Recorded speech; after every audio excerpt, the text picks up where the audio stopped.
जम्मू कश्मीर में लागू करते हैं तो इस मिट्टी को प्रणाम करने का मन करता है।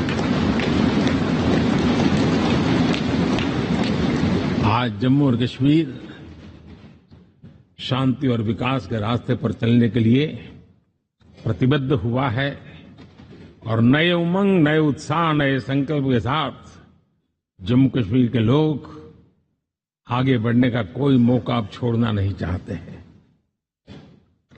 ये दिखाता है कि संसद के सदस्यों ने मिलकर के संसद के भवन में कितने महत्वपूर्ण काम किए हैं। माननीय सांसदगण, लाल किले से मैंने कहा था, यही समय है, सही समय है।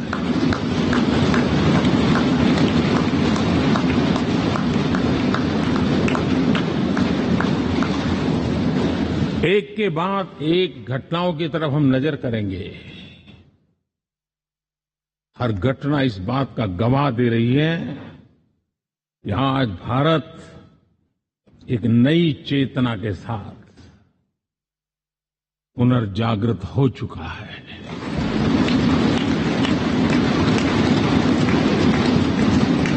भारत नई ऊर्जा से भर चुका है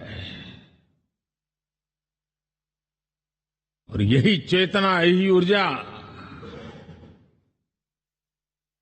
इस देश के कोटि कोटि जनों के सपनों को संकल्प में परिवर्तित कर सकती है और संकल्प को परिश्रम की पराकाष्ठा कर करके सिद्धि तक पहुंचा सकती है। ये हम देख सकते हैं।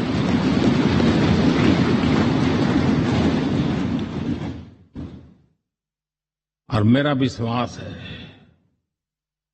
देश जिस दिशा में चल पड़ा है, इच्छित परिणाम अवश्य प्राप्त होंगे।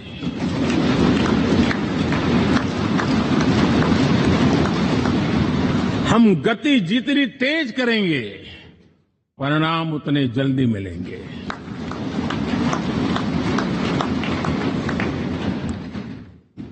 आज भारत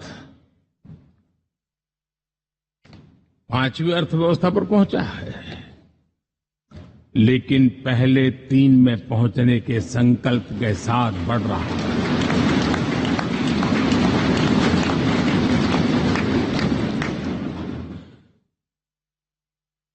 और मैं जिस स्थान पर बैठा हूं, जो जानकारियां प्राप्त होती है, उसके आधार पर विश्व के गणमान्य लोगों से बातचीत करता हूं, उसके आधार पर मैं बड़े विश्वास से कह रहा हूं, हम में से कुछ लोगों की निराशा हो सकती है, लेकिन दुनिया आश्वस्त है कि भारत टॉप 3 में पहुंच के रहेगा।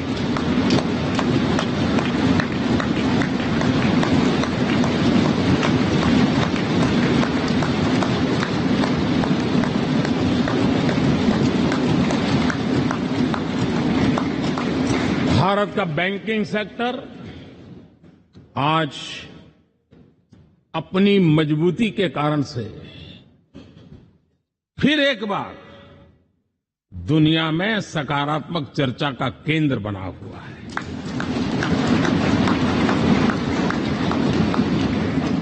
भारत का गवर्नेंस का मॉडल, यूपीआई, डिजिटल स्टैक, मैं इस G20 में देख रहा था, मैंने बाली में भी देखा। टेक्नोलॉजी की दुनिया को लेकर के भारत का नौजवान जिस प्रकार से आगे बढ़ रहा है, पूरे विश्व के लिए कौतुक भी है, आकर्षण भी है और स्वीकृति भी है।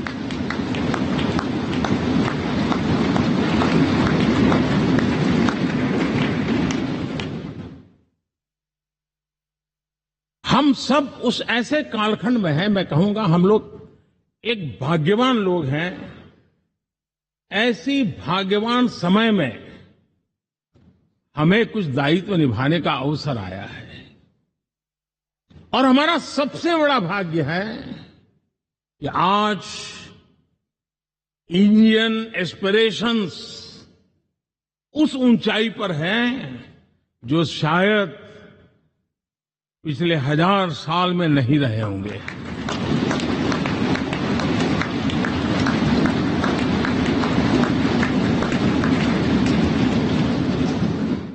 गुलामी के जंजीरों ने उसके एस्पिरेशंस को दबोच के रखा था।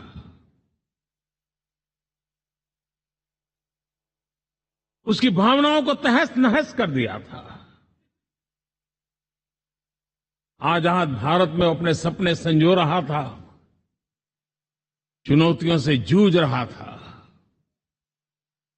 लेकिन मिलकर के आज जहां पहुंचे हैं, अब वहां वो रुकना नहीं चाहता है।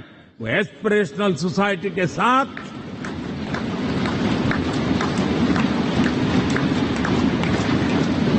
नए लक्ष्य गढ़ना चाहता है।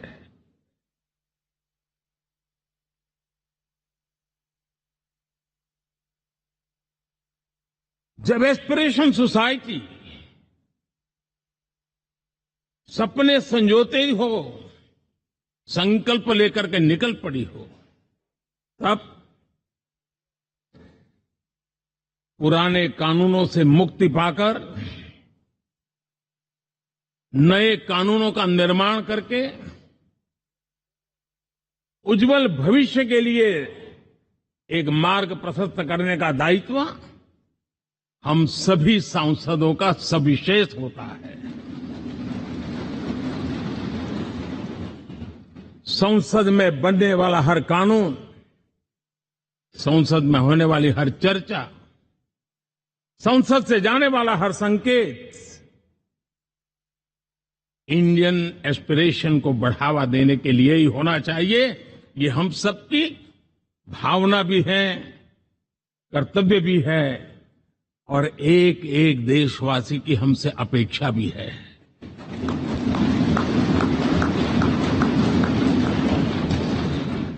हम जो भी रिफॉर्म करें, उसके मूल में इंडियन एस्पिरेशन सबसे सर्वोच्च पद पर होना चाहिए, प्राथमिकता पर होना चाहिए।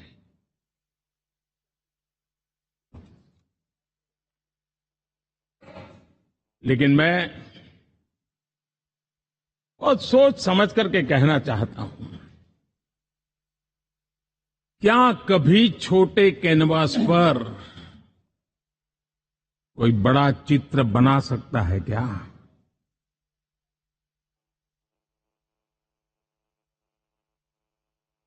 जैसे छोटे कैनवास पर बड़ा चित्र नहीं बन सकता, वैसे हम भी अगर हमारे सोचने के कैनवास को बड़ा नहीं कर सकते, तो भव्य भारत का चित्र भी हम नहीं अंकित कर सकते।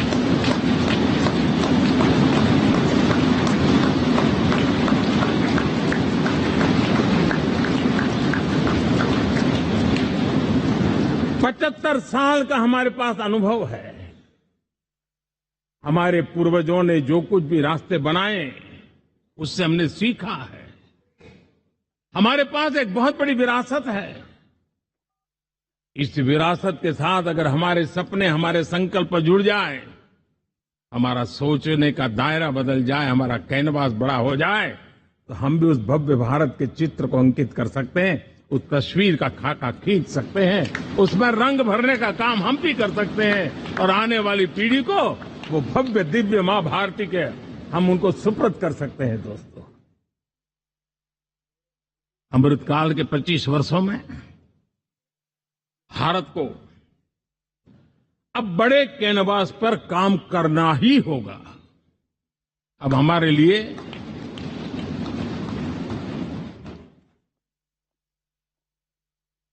छोटी छोटी चीजों में उलझना वो वक्त चला गया है। हमें आत्मनिर्भर भारत बनाने के लक्ष्य को सबसे पहले परिपूर्ण करना चाहिए और हमसे शुरुआत होती है, हर नागरिक से शुरुआत होती है। और आज दुनिया में भी एक समय ऐसा था, लोग मुझे कहते थे, हमारे बड़े बड़े बुद्धिजीवी और अर्थशास्त्री लिखते थे कि मोदी आत्मनिर्भर की बात करता है और मल्टीलेटरिज्म के सामने चुनौती तो बन नहीं जाएगा। ग्लोबल इकोनॉमी के जमाने में ठीक तो नहीं होगा, लेकिन 5 साल के भीतर भीतर देखा दुनिया भारत के आत्मनिर्भर मॉडल की चर्चा करने लग गई है।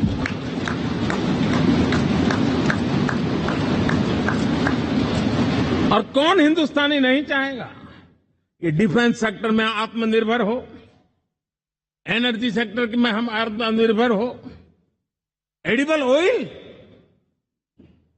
यार इस देश को आत्मनिर्भर नहीं होना चाहिए? कृषि प्रधान देश हम कहते हैं, खाने का तेल,